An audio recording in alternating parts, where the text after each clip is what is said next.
Right, I'm Tom. I'm a member of the Galloway Sea Angling Festival Committee organising.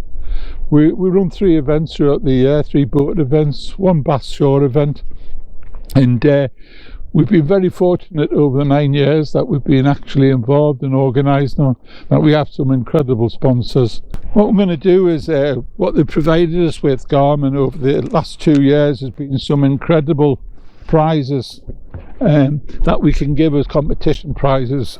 Really, I'm making up to probably in tens of thousands of prizes. It's become probably the most popular small boat event in the UK.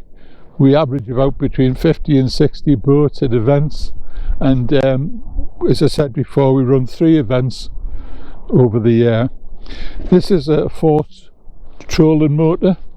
It fits on the bow of the boat, and what we're going to do is, they're quite unusual in this country, although they've been very popular in America, Australia, South Africa. And the problem we have in this country is that our boats in general have a cuddy, and getting the arm, the power arm, here to go down, it really takes a lot of doing. If you think about the boats we're talking about in America, the bass boats, they're generally flat, so actually it's an easy fit for bolts and off it goes.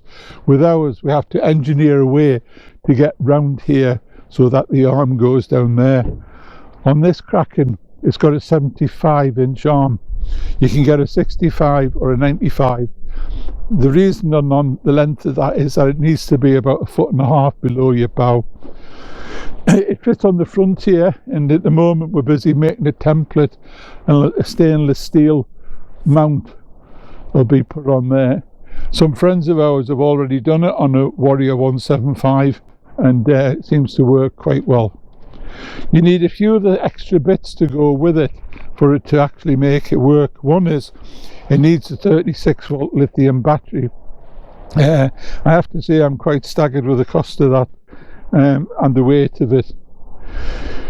We need electric connectors. These, if you can imagine, go through here to provide the power. You need reducers. You need to reduce the voltage down to work like the fish finders and your motors. And you need a circuit breaker of 60 amps. This here is a quick release device that will fit on there, so it means that we can take the Kraken off very quickly in the evening just by pulling these. The weight is an issue, a big issue, and hopefully that when we've got this in on our boat, which has got 2 batteries on it, we'll be able to remove 1 battery, the leisure battery, which is quite a big 110 amp battery, and we'll work all of the fish finders. All the electronics will be coming working off this lithium. In theory, we should be able to do away with the auxiliary engine. This motor with this battery will push me along about 5 or 6 knots on this battery for about 15 to 20 hours.